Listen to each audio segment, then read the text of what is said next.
Skyscrapers are arguably one of mankind's most impressive feats of engineering. But when something goes wrong or the building is no longer needed, a demolition must occur. There are various ways to demolish a building. Depending on the size of the structure, you can deconstruct it, saving lots of materials in the process. Another popular route is manual demolition, like a wrecking ball. But that's not what you came for. Without a doubt, the most exciting method is a controlled implosion. Crews lined the building with multiple precise explosive charges, making for a loud bang and an impressive show. History is filled with demolition of this nature, but a few stand out among the rest. From the Mina Plaza in Dubai to the Ocean Tower in Texas, here are the 5 tallest buildings ever imploded. If you enjoy, be sure to subscribe to Underworld for more videos just like this. The United Arab Emirates has always been a place where the richest of the rich are treated to every amenity available. Large, extravagant buildings, multi-million-dollar apartments, very expensive sports cars. The list goes on. What may be surprising to many, though, is the fact that even here, where money seems to be limitless, companies can get into financial trouble.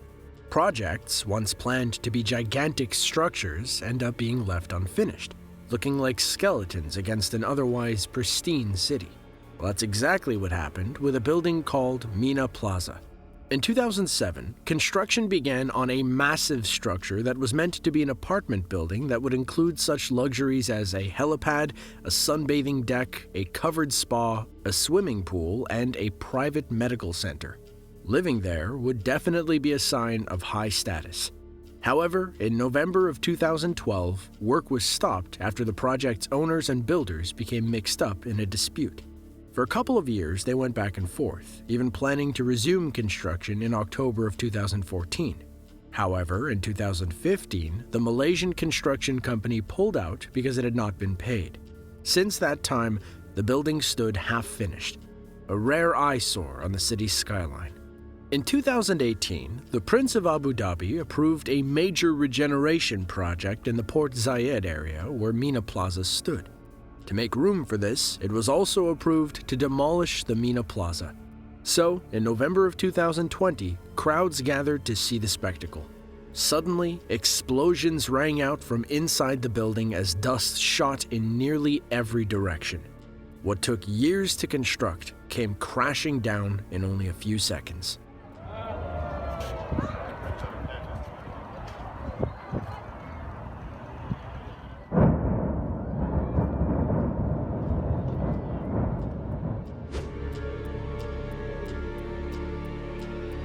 For years, the city of Detroit, Michigan was home to one of the most amazing department stores in the country, J.L. Hudsons.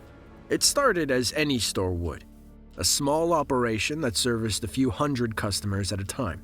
However, as time went on, the store's popularity grew and it eventually became the tallest department store in the world and second largest in size, next only to Macy's in New York. The building was over 2.1 million square feet, spread over 32 floors and standing at 410 feet tall. For comparison, that area is about 49 acres. It featured more than 200 departments and had over 600,000 items for sale that were supplied from 16,000 vendors. 12,000 employees worked there to help the thousands upon thousands of customers that poured in each day. At its peak, 100,000 customers would come in each day. In 1954 alone, Hudsons had sales of more than $163 million, which is $1.28 billion when adjusted for inflation. Sadly, in the late 1950s and early 1960s, the city's population started to shrink with the growth of suburbs and the creation of the freeway system. Shopping malls and other alternative shopping centers started opening up, taking customers away. The chain finally closed in 1983 after more than 90 years in business, leaving behind a humongous building. On Saturday, October 24, 1998, the building was demolished, and the event actually captured a Guinness World Record for tallest building to be demolished using explosives. Today, a massive $909 million skyscraper is being constructed in its place. When completed in 2022, it will be the tallest building in Michigan.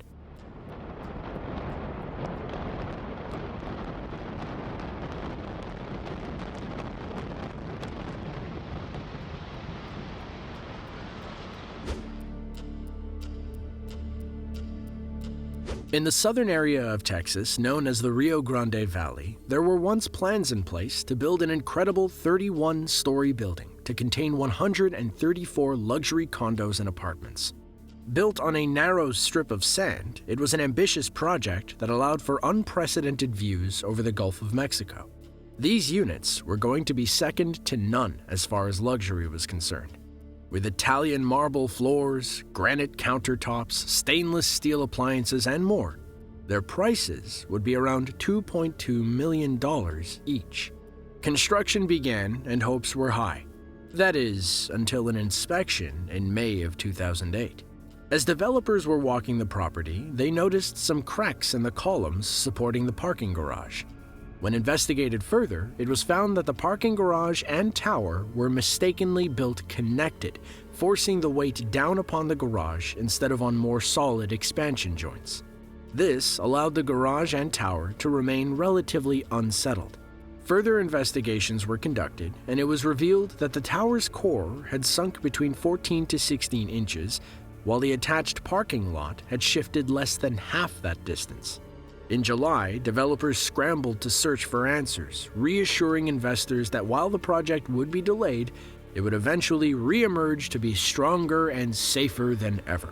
Sadly, that wasn't the case. On November 4, 2008, a letter was sent to the investors saying, "We are deeply disappointed to report that the construction on Ocean Tower, which was suspended in May, has been terminated with no immediate prospects for completion." It sat abandoned until September of 2009, when plans were unveiled for its demolition. The 376-foot unfinished structure was brought down with a controlled implosion in December of that year. It took over a ton of explosives, 2.5 miles of detonating cord, and months of planning to reduce this massive concrete building into a pile of trash.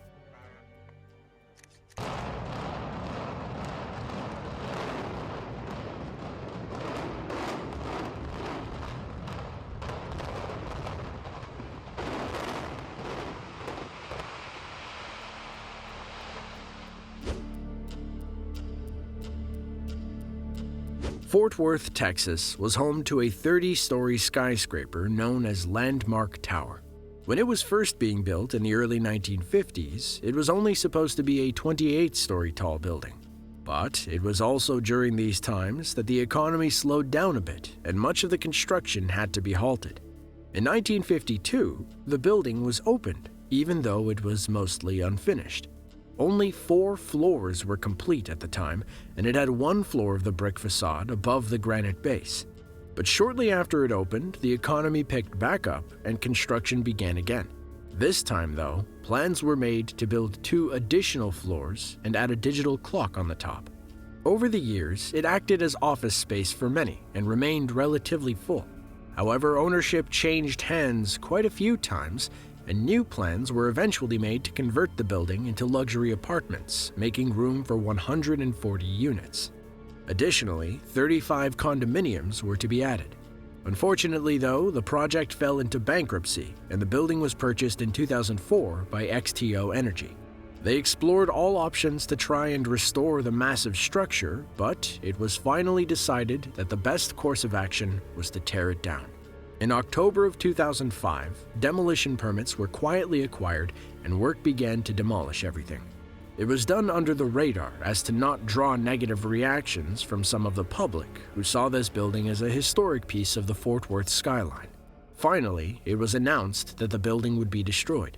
On March 18, 2006, after placing more than 165 kilograms of explosives throughout the building, 15 city blocks were evacuated. When the button was pushed, a series of explosions were heard from within the building, culminating in one large bang at the base. Then, the whole thing fell into a large pile of rubble. it still remains as one of the tallest buildings to be imploded.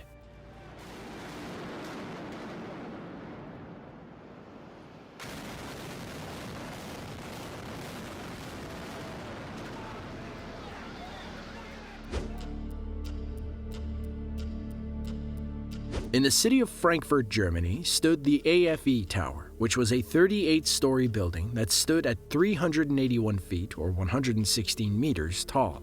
It was part of the Johann Wolfgang Goethe University and until 2013 housed the offices and seminar rooms of the Departments of Social Sciences and Education. However, the tower was managed very poorly, leading to some decisions that generally took away from its popularity. The tower was originally designed to house about 2,500 students.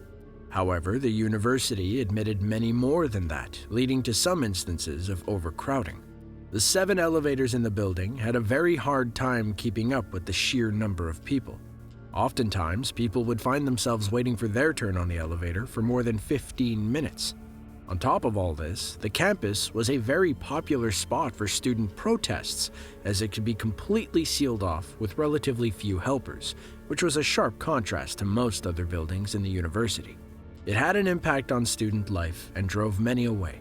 Finally, in 2013, the decision was made to move the university and all occupants from the building. The gradual move started in July of that year and was finalized at the end of January in 2014. Finally, authorities gave the green light to have the building imploded. On February 2, 2014, around 10,000 people gathered to see the explosion, and they weren't disappointed. With 2 loud bangs, the building came down, going from a large building into a 100,000-pound pile of debris in less than 10 seconds. While the destruction of some of these buildings seemed to destroy bits and pieces of history, they showcase the precision of the detonation experts who are able to precisely bring down buildings with little to no collateral damage.